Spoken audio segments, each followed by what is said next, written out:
Hello everybody, in this week new video on the 8 Legs to Fast channel we're going to prepare an enclosure for some isopods.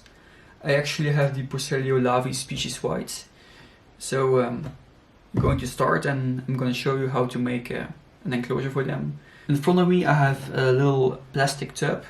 It's actually a 12.5 liter box.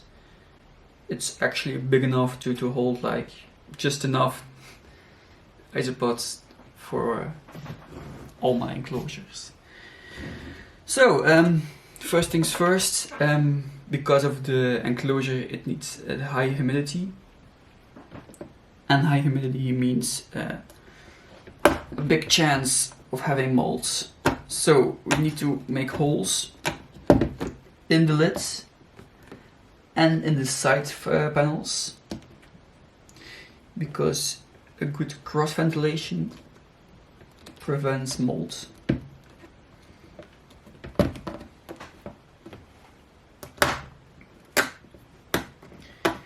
Inside this plastic container we will have some coconut potting soil, some core bark because they eat that wood,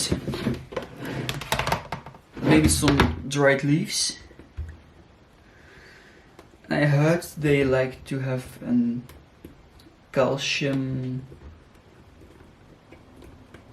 They like to have a lot of calcium. So I'm going to dust the potting soil a little bit with calcium that I have for my geckos. I don't even know if that works like that, but if you don't try it, you don't know it. It's also important to have healthy isopods, because if you want to feed them to your spiders or to your reptiles, you only want the best food for them. So it's also important that your crickets or isopods or cockroaches are healthy and in a good shape.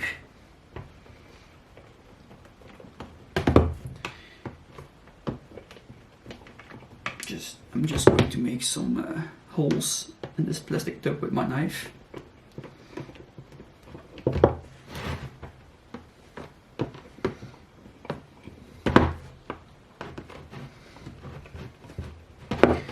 So the box has little holes in it.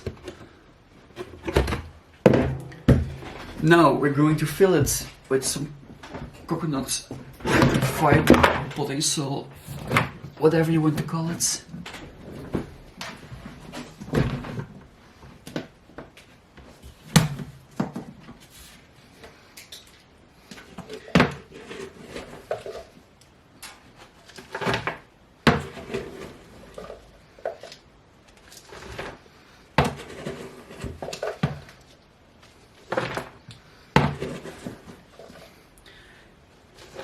They actually need a lot of soil. Maybe like, let's say three fingers.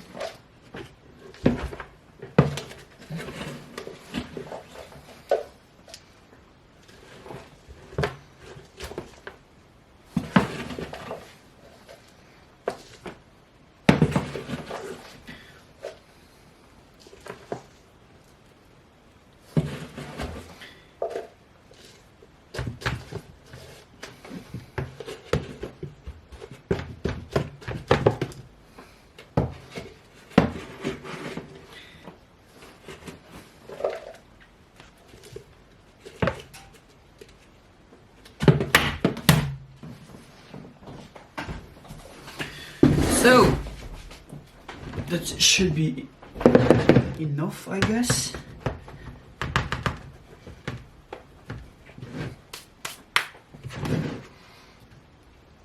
Add some nice pieces of cork.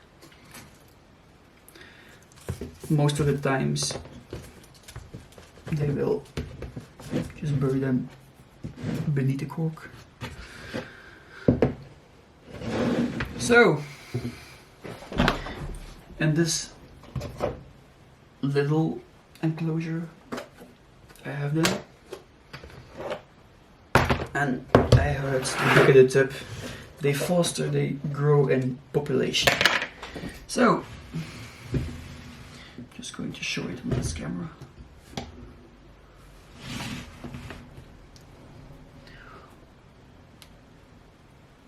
See, some of them are already big. Just going to remove this piece. It's actually too big because I have a smaller one.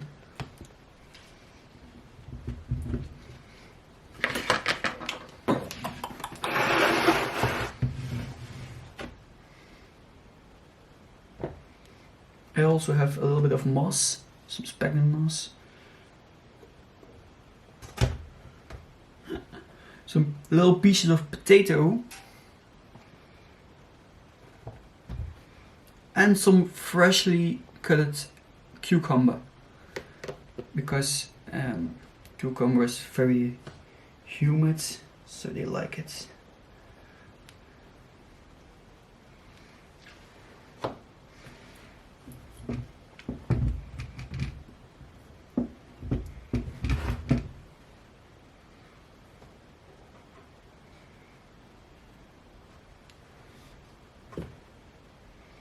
Also, little species of sepia. That's catfish bone, as some other people will know it. It's good to help grow their shells. It's also providing calcium, so.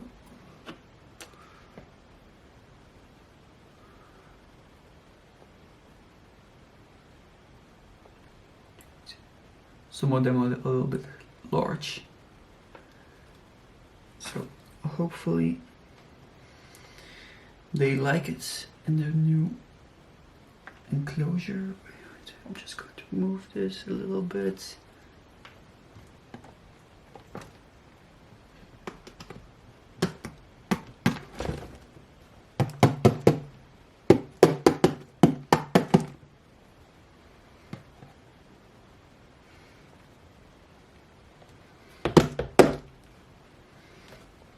Just going to check if there are any left in the old tub, because we don't want to throw some of them in the recycle bin. Nope, that would be it. Right. Just going to remove this. Just shape it a little bit more.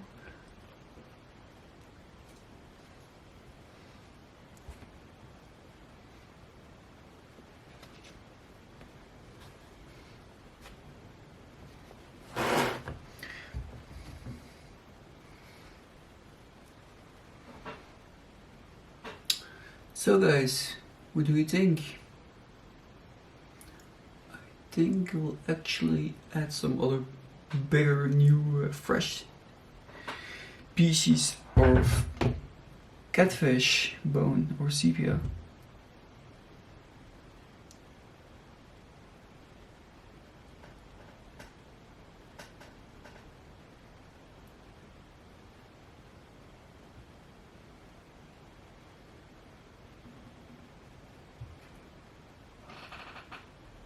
Right, just let me grab it. We're back.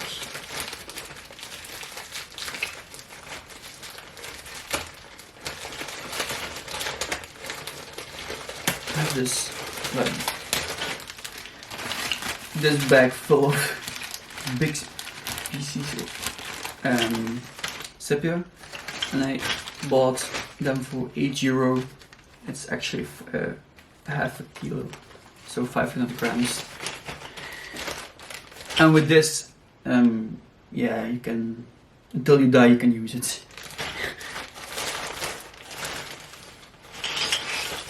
I used to have those big African land snails, but they died. And maybe in the future we will have them again. So maybe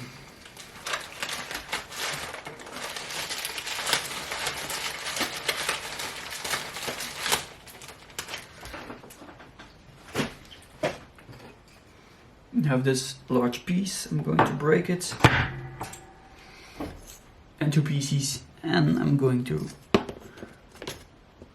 lay that in the enclosure. So that would be it. I'm maybe just going to spray it a little bit more. Oh.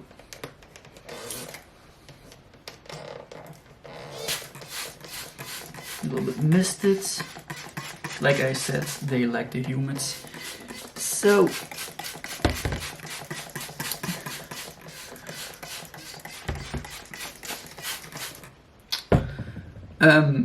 in a week I will add some springtails, because I heard when you add springtails and you have the isopods, in most cases you don't have any molds. So fingers crossed, and let's hope it.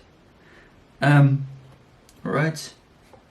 Thanks for watching, and I will give you an update next week, and we have some other content for next week planned.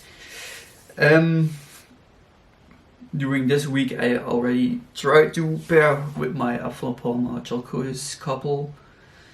I recorded like 7 hours of just dancing around each other, but nothing happened. So that's